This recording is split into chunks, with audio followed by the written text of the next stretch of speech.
Bonjour les amis, nouvelle vidéo aujourd'hui pour retrouver Clarence Owens. Ça fait longtemps que je n'ai pas parlé de Clarence Owens sur la chaîne.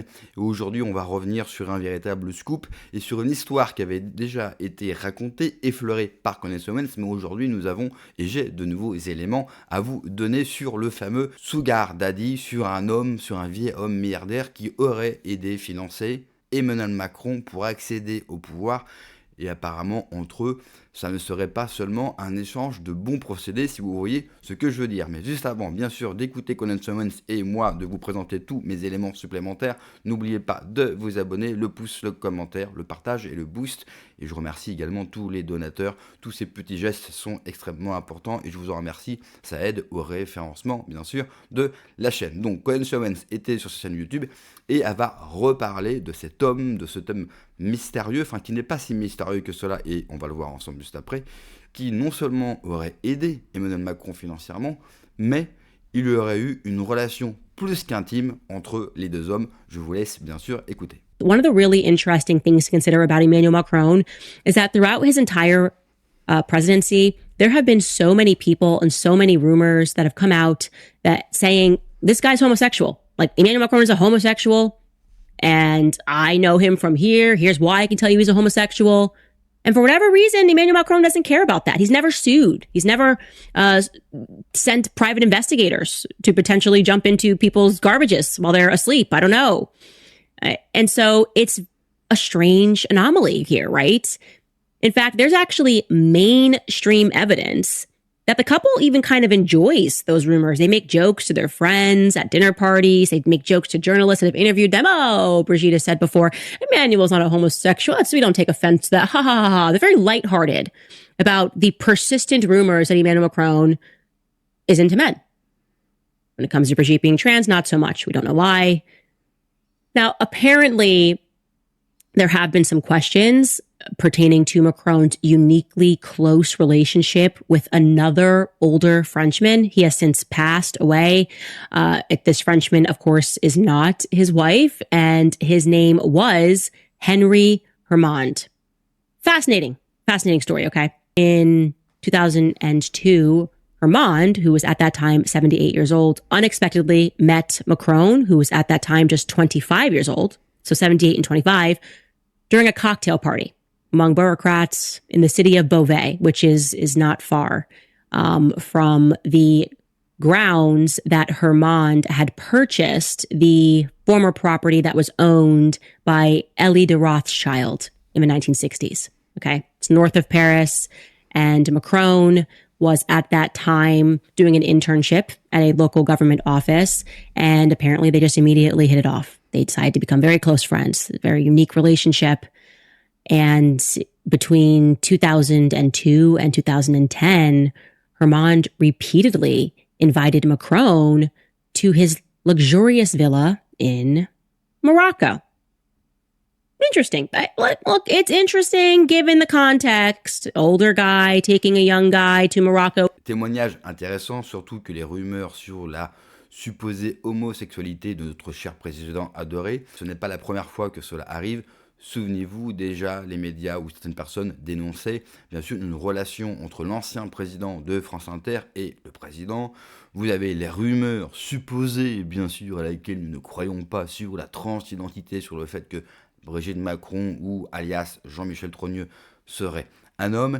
Et vous avez cette histoire avec Henry Hermand, acteur de la deuxième gauche, comme le cite Le Monde, et mentor d'Emmanuel Macron, car tout cela est bien officiel et je vous ai trouvé l'article sur Le Monde. Écoutez bien ce que raconte Le Monde, donc c'est quand même quelque chose d'extrêmement sérieux. On ne peut pas soupçonner bien sûr Le Monde d'être complotiste, contrairement à moi. Le Monde, c'est quand même un média traditionnel et je pense que Le Monde recevra bientôt le fameux label, vous savez, ils veulent mettre un label sur les bons médias et les mauvais médias. Autant vous dire que je ne suis pas prêt, bien sûr, malheureusement, d'avoir ce label. Alors que nous dit Le Monde? Après celle de Michel Rocard, encore un grand homme, la mort d'Henry Hermand à 92 ans, dans la nuit du 5 au 6 novembre, sonne comme le signe supplémentaire de la fin d'une génération. Celle qui a connu la Seconde Guerre mondiale, ses tueries massives et ses choix difficiles entre l'accommodement au totalitarisme et la résistance. Celle aussi qui a participé à la construction de l'Europe et à la consolidation de la démocratie, bien sûr, à travers la presse et la politique. Celle enfin qui, pourtant retirée des affaires, n'a jamais vraiment dételé, plus que le dernier engagement d'Henri Herman aurait été de passer le témoin de son combat pour un réformisme de gauche à Emmanuel Macron. Ce jeune fils spirituel, comme le nonagénaire l'appelait avec affection, qu'il espérait voir porter les espoirs de la social-démocratie.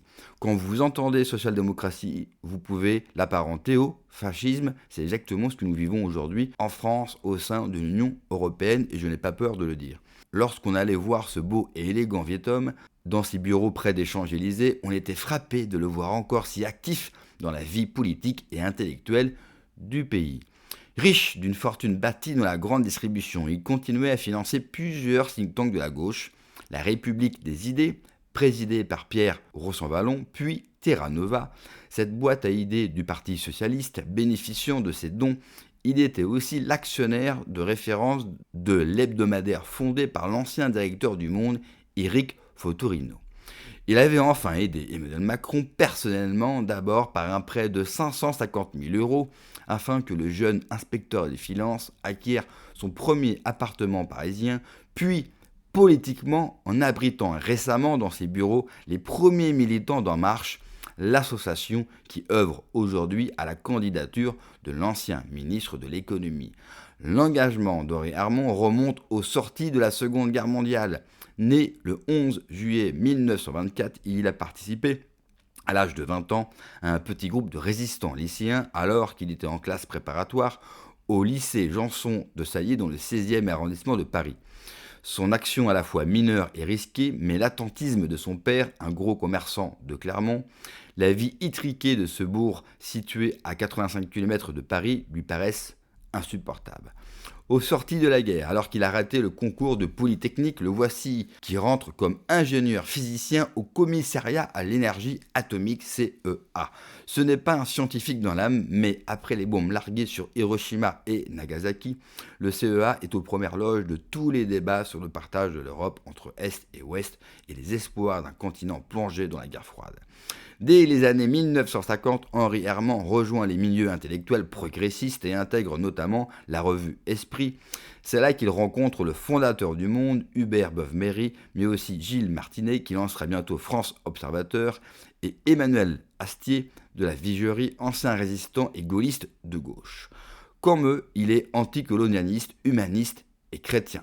Lors d'un voyage en Pologne, il a découvert la réalité des pays satellites de l'Union soviétique et en est revenu farouchement anticommuniste. Son réformisme sera désormais celui de Pierre Mendès France. C'est trop pour le CEA qui tient à sa neutralité et pousse Herman à démissionner. Sans rien abandonner de son engagement, il s'engage notamment au Parti socialiste unifié avec Michel Rocard, un autre enfoiré de la République, si vous me permettez l'expression. Herman s'oriente dans une nouvelle carrière professionnelle, ce sera la grande distribution en plein essor dans cette nouvelle société de consommation qui s'annonce. PDG de la Société des supermarchés, il multiplie les grandes surfaces en région parisienne et bientôt dans toute la France, en Afrique noire et au Maghreb. Seule Marseille résiste à la veille du congrès du PS à Metz qui va voir en 1979 la ligne de François Mitterrand. Tiens, on retrouve toujours les criminels aux mêmes endroits, triompher de celle portée par son rival Michel Rocard. Le maire de Marseille, Gaston Defferre, a fait barrage à l'opération industrielle du rocardien Herman. Désormais riche, cet amateur d'art moderne utilise sa fortune pour soutenir la presse progressiste et les candidats de la deuxième gauche. Au sein du PS, Michel Rocard lui doit une partie de son financement, comme bon nombre des revues social-démocrates, ainsi que Le Matin de Paris, dont il prend la vice-présidence lors de son rachat par Marc Terrier et Claude Perdriel. 10 ans plus tard, il repère un jeune diplômé de Sciences Po et de l'École nationale d'administration, l'ENA, Emmanuel Macron, alors que ce dernier effectue son stage d'élève haut fonctionnaire à la préfecture de l'Oise. Il se prend bientôt sur son aile, l'invite en vacances à Tanger, Maroc, et son témoin à son mariage avec Brigitte Trogneux en 2007. Emmanuel n'a jamais pris une décision importante sans m'en parler, avait-il confié au Monde il y a un an.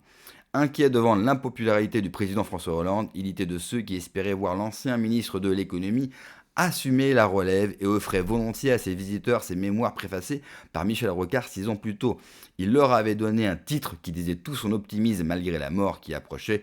L'ambition n'est pas un rêve. Voici qui était l'homme et qui est l'homme qui a tout simplement en partie plus qu'aidé, plus que financé Emmanuel Macron. Vous l'avez entendu, il était propriétaire de nombreux journaux, ce qui peut expliquer aussi la présence folle d'Emmanuel Macron dans la presse lors de sa première campagne électorale. Comment ça se fait qu'il a pu remarquer Emmanuel Macron qui n'était pas le plus talentueux?